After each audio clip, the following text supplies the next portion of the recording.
ป้อมหลงริบยักษ์จันตำร้ายตำนาใกล้ข้าวก็ต้องหมายบทรู้เรียนเนี่ยบทรู้นี่มันจะบายิ่งอยู่บนหนึ่งตกตองดูฮะนี่ถ้าพ่อแม่รู้พ่อแม่ก็คิดว่าเนี่ยฮะมึงอย่าลืมว่าแม่มึงตัดยางเวียนก้นยางกันโบกเยียนเลยแต่เบียร์หมายรู้เรียนนั่นโลยางลง30 กว่าบาทแล้วมึงกินได้เลยที่นี่ตอนนี้เบื่อไม่ใจได้จักโลมูเลย3 โลยางมึงกินเลยที่ถึงทีนี้ได้เบียร์จักบาทต้องเก็บป้อมรมริบแม่มึงกินน้ำจุบแต่ไม้ต้มเน่าอีกใช่ป่ะต้มเน่ากับแป้งถึงเบียร์ต้มหมายรู้ทุกกินเลยแม่มึงกินน้ำจุบเสียแต่มึงรู้ป่ะป้าเบียร์ถูกบ้านถูกเรือทางไปหลังเลี้ยงมูยิ่งมันเลี้ยงตกทองเบื่อแจ้งมึงกันใจป้าไปเลยคนเราการเอาเมียมันจะมันทำมาได้แต่ว่ามันต้องลงทุนไปแล้วการเอาเมียมันต้องบวยเลยมันจะเจอมึงแล้วต้องจำกรรมปัดนูแล้วต้องจำกรรมปัดนี้อย่าไปเจอกับอย่าไปว่าไอ้เจงมันเป็นคนบายิ่งไม่เป็นยอมรับว่ากูบายิ่งไม่เป็นเรากูมคนโบราณคนรุ่นกวนก็ไม่บากันพวกยิ่งนะเดี๋ยวกูไปเลยนี่วันนี้โจ๊กไปน้อยถ้าป่านนี้เลยยังไม่มาดีไม่รู้เว้นโยทำหัวพานเด็กเลี้ยวเฉยอย่าไปโยร้านค้าไปโยเด็กเขาใกล้ต้องจักไม่รู้ไปเที่ยงแล้วกับแม่ค้าต้องจักมาแล้วเดี๋ยวแล้วน้อยว่ามึงโยแต่หน้ารันเขาแต่หน้ารันเดี๋ยวเขาใกล้ต้องจักไปเที่ยงกับแม่ค้าต้องจักแต่เที่ยงแล้วกับแม่ค้าต้องจักบางไม่ได้รับแต่จับมาเป็นกระเดียดนี่บางไม่ได้รับจะเป็นกระเดียดเรือถ้ากูตามนี่กูว่าใกล้ต้องจักเกี่ยวกับใกล้ต้องจักถึงกว่าอย่างเลือกกับไรเลยใกล้ดีไหมเกี่ยวกับใกล้ดีอย่างเลือกกับจิบบอลอะไรเนี่ยกับจิบบัดได้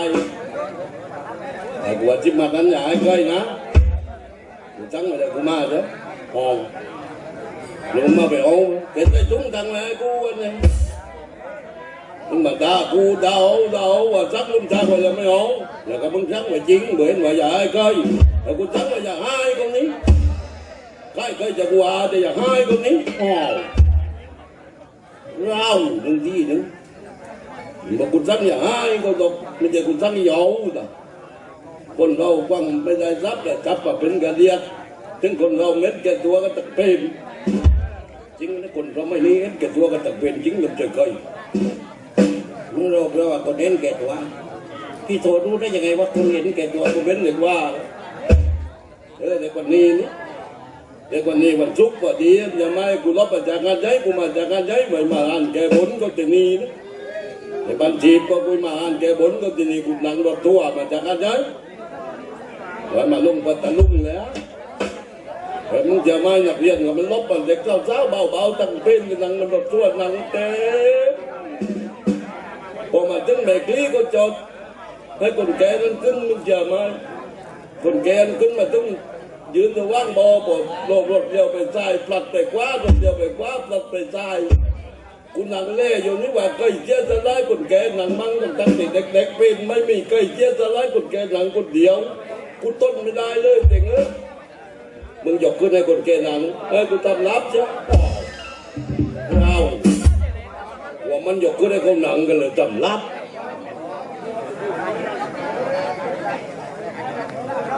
แต่ถึงกันเลยแต่วันไม่พอพอมาถึงหลัก12เลยจริงพอมาถึงหลัก12ก็ให้คนพิการนั้นขึ้นเลยตัวนั้นก็จัดการดวนไม่เป็นร่องข้างตั้งแต่มือลบลองรถกันลงไปอมขึ้นมานั่งอยู่มึงเจอไหมพอรถเดียวไปคว้ากลิ้งไปตายพอรถเดียวไปตายกลิ้งไปคว้าเดี๋ยวกลิ้งอยู่ตามใจจะนั่งก็กูเห็นดูเลยวันนั้นกูทนไม่ได้เลยรับจะหลังไม่จะรับแล้วทั้งกูไปถึงช่วยจัดเลยครับต้องคนลงนองรถกูช่วยจัดเลยคนกลางถึงยกแกขึ้นไปอ้นเราว้ามึงอย่ามาลุกที่ใจบนรถเดียวไปคว้าเว่อยู่ผมไปบ้านหน้าลูกน้องรถจัดรถมาบอกมาพลังลูกกูจัดรถไปตาหน้าว่าลุกที่ใจคนย่อตั้งรถโยมึงดีกูบ้า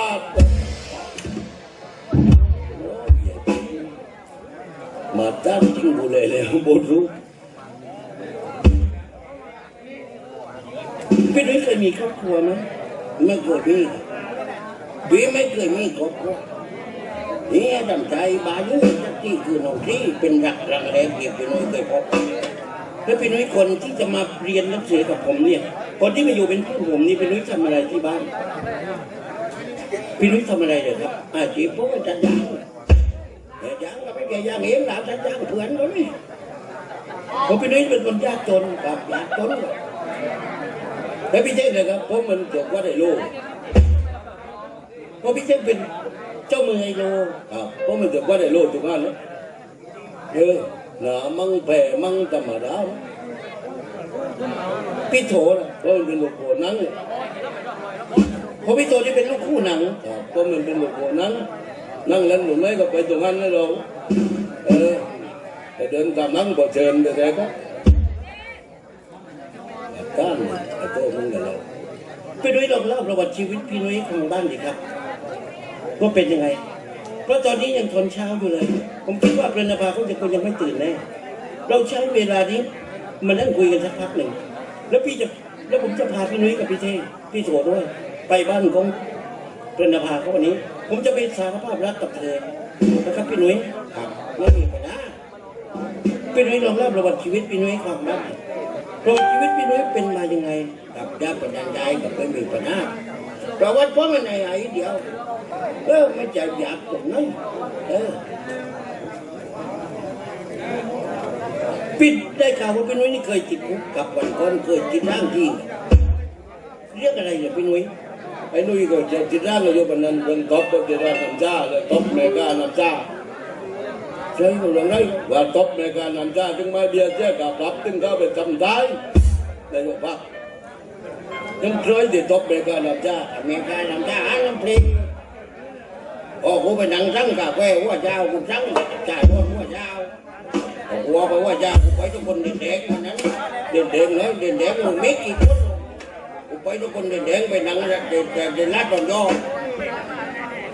ไอ้เมกาอันกันโลกบอกกูว่า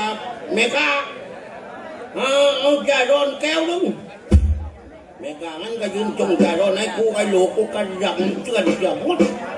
ก็ยกน้ำชามาให้กูป้าซึ่งกูก็ช่วยชวนทำใจอีกคนทำชาแต่ว่าเมกากูวัดตันที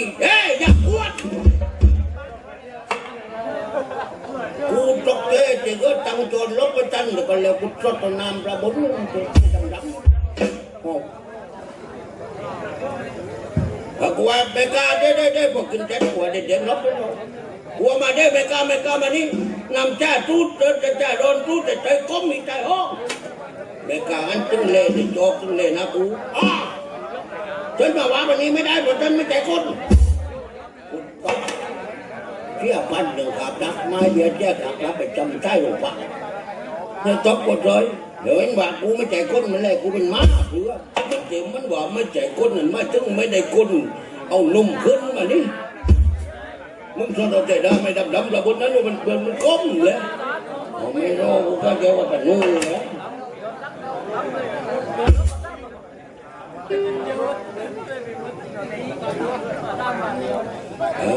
ตบมันจะไปหลงพักพี่นุ้ยต้องเล่าประวัติชีวิตพี่นุ้ยว่าหลงหลังเลยเองเป็นว่าบทรู้เป็นเจ้าบทเจ้าบนมาพูดมันได้นั่งเขาเป็นหลงเลยดิ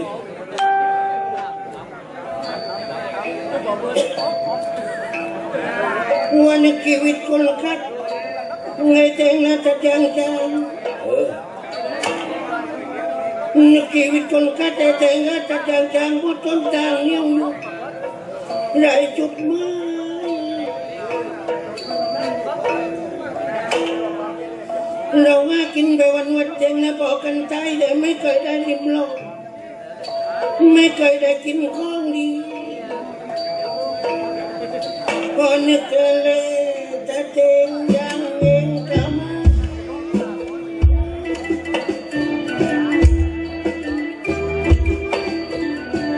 นึกเลยจะเจงยังเองกะมาชีวิตกูควักไว้อยู่ภายใต้กองคิดปีแล้วไม่รักคนมันตกจังปีได้ไม่มีกูกรณีดึงเจ้าของชวนใจดีก็จึง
ต้องให้ชวนมันจะมาชวนมาดูตัวนี่ว่าที่เจ้าโดนพ่อโดนจับยา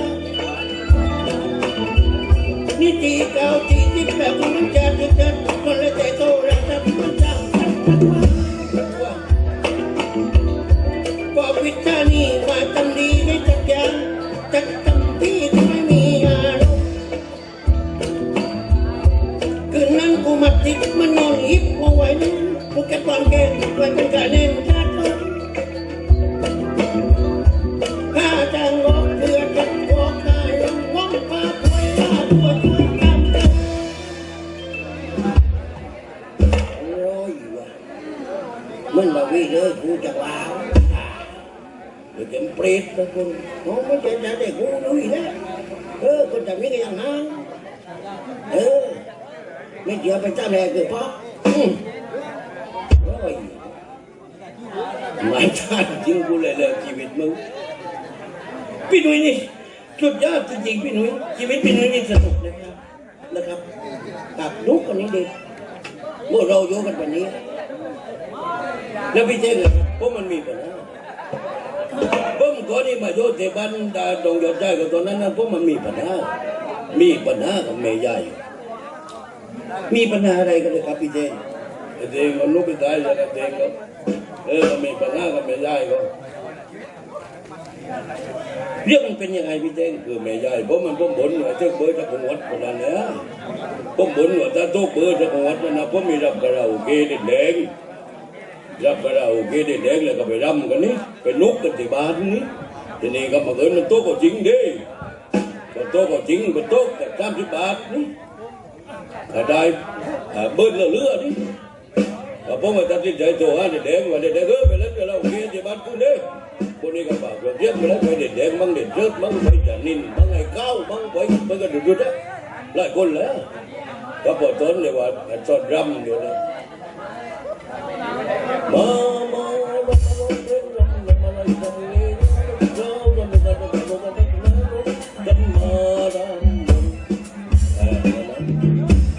พ่อรับวงเลิกพ่อว่าเจ้าก็เด่นเก็บรวมรบ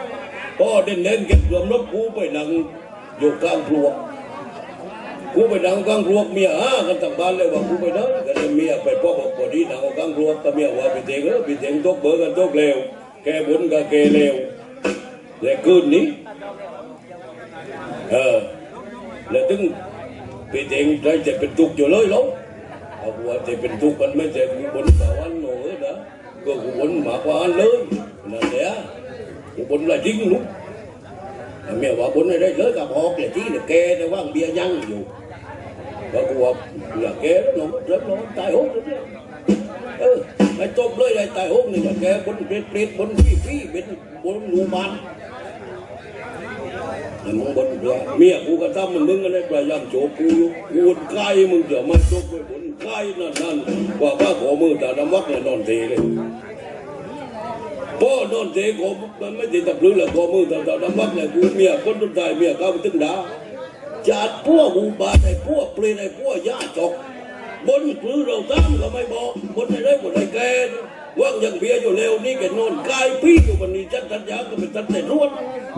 ไม่เคยได้ไปช่วยเลยแกนอนกว้างเด็ดลูกผู้ใหญ่ก็มาโดนโรคตะวันเร็วแต่ว่ามาไม่ได้ทำไรไม่ได้จริงจัดได้กับผู้ใหญ่เร็วไอ้เปรตนี่ไม่นอนกว้างอันนี้ทำไรก็ไม่ใจได้คุณตัดสินใจบอกมึงบนอะไรกูบนว่าเดียกแม่ใหญ่ว่าไอ้ทีเมียมึงว่าเพื่อมั้งเมียมันด่าครบพุ่งมึงเจียวเมียว่าเดี๋ยวเธอวะไอ้คนเป็นมันนั่นก็ไปร่วมกับแม่คนถ้าเมียไปร่วมกับแม่วันที่เมียไปร่วมกับแม่มันกูยกไปหนังว่าแม่พี่เก่งจะเป็นถูกจังอย่าบนว่าอย่าทนไหวจักตีว่าจักทิ้งจักตีแต่ว่าต้องเบื่อต้องหมดทีนี้ว่าปลื้มแม่ยายมึงว่าด้วยแม่ยายว่ามาปลื้มมันแกบนนี่เดี๋ยวใจผมไปตะมันกดร่างกดนะก็พวกพ่อไปตะมันกดร่างครับเมียว่าไปตากูไปด้วยแม่ยายแล้วกูโดดลึงเดียวเข้าถึงห้องแม่ยายพ่อเข้าถึงห้องแม่ยายแกบนแก๊กว่างไปเลยว่างเปรตเลยปวดทำใจยกขึ้นกูออกจากห้องแม่ยายแกลกก่อน แต่งมึงกับยนต์แต่งกูกับยนต์ใช่แกว่าเด่นมึงคิดแลดีว่าบนไว้กี่ที่แกสักคนนั้นแหละที่ไอ้ดีกูมันนี่บาปดุงป้อดุงหัวกูทุกเหล่าดิคนนี้ทุกรอยนี่ทุกเบอร์รอยเหล่าวันนั้นทุกเบอร์รอยเหล่าทุกเบอร์รอยเหล่าพ่อทุกเบอร์รอยเหล่ากูก็ตัวเด็กเหล่าตัวจะเด่นเหล่ากูจะเด่นจะเด่นมาเล่นกับเราเด่นที่บ้านจะขึ้นหน้าที่คนนี้ก็ป่าเรื่องเลี้ยงบ้านเลี้ยงไปเลยพ่อป้าเรื่องเลี้ยงบ้านเลี้ยงไปเลยปั๊บพอไปถึงปั๊บก็ตัดสินใจว่าตั้งเรื่องเลี้ยงรำกันตั้งก็จริงพ่อว่าคำพ่อว่าจังหวะระบงเหล่าพ่อคนนี้มันร้องเพลงมาร้องเพลงรำอะไรรำเบงเราจะตุกันแล้วจะตุกันแล้วเราวนดินดาแม่ยายเต้นไปกลางกูน้อยเดี๋ยวรับเสียวไปกูเด่นหัวนี้มึงบนไปกี่ที่แล้วสู้เลยกูว่ากูมาตั้งแต่วันนั้นถึงวันนี้แล้วก็ไม่รับที่บ้านร้อยเจ็ดบอกเขามาต้านเวทโอ้ยจัดเจ็ดบ่อยเจ็ดเขามาต้านเวทแต่จริงกูได้ก้าวว่ามึงงัดนั่งที่ตรงนั้นกูวัดนั่งเร็วแต่ควรเป็นนั่งกันเมืองกูต้องไปไหนโต้ด้วยไปยุ่งเดียวกันไหนโต้เป็นลูกกูควรเป็นไหนนั่งแล้วเป็นไงที่พี่เท่งเลิกหนังตะลุงใช่ไหมครับคือถ้าไม่เลิกไม่จินร่างกับตายทำไมเด็กครับพี่เท่งเรียกลูกโก้เด็กเหมือนจากเต็มลูกคู่หนังนั่นแหละครับนั่งว่าง3 วันเนี่ยแบบแกงลูกเบ็ดเพ่งกินดีแก่ตายอยู่ดีตัวอันกูมาแจนาไม่ป้องจนกุดที่ออก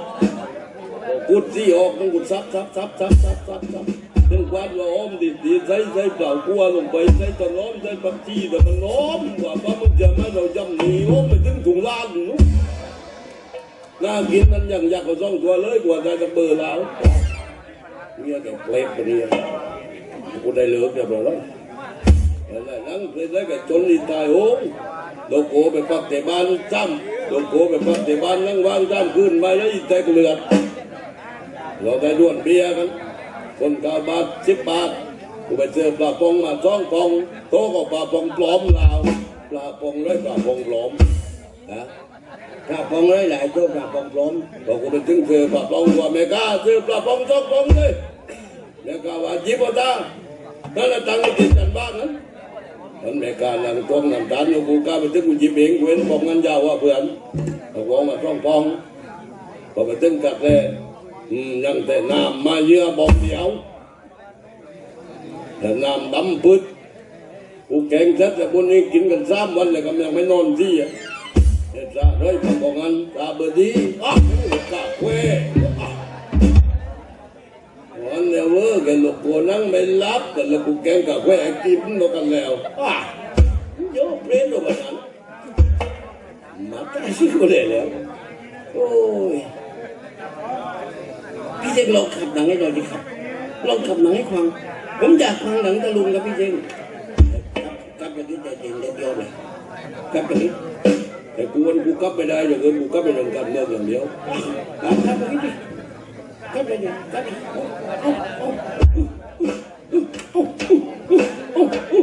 ออกมาจุกง่ายกับเล่นกูกลับเองกูเลยกูกลับเองกูลูกโก้เป็นมองโอ้สวัสดีพี่และน้องที่มองนั้นโอ้สวัสดีและพี่น้องที่มองนั้นและผมมานั่งกับการในตอนวัน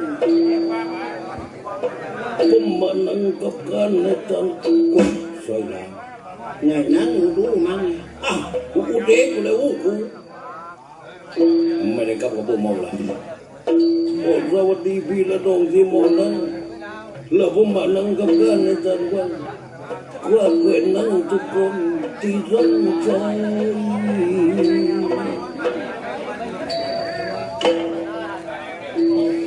นั่งมาโดยไม่มีเรื่องที่มากว่านั่งมาโดยไม่มีเรื่องที่มากว่าจะนอกจากการลมปาแต่นั่งก็แจ่มากกินน้ำข้าวเลยจีน นังบางไรไม่มีไรจะบางว่านอกจากการลมบ้าแล้วผมไม่รู้กี่กว่า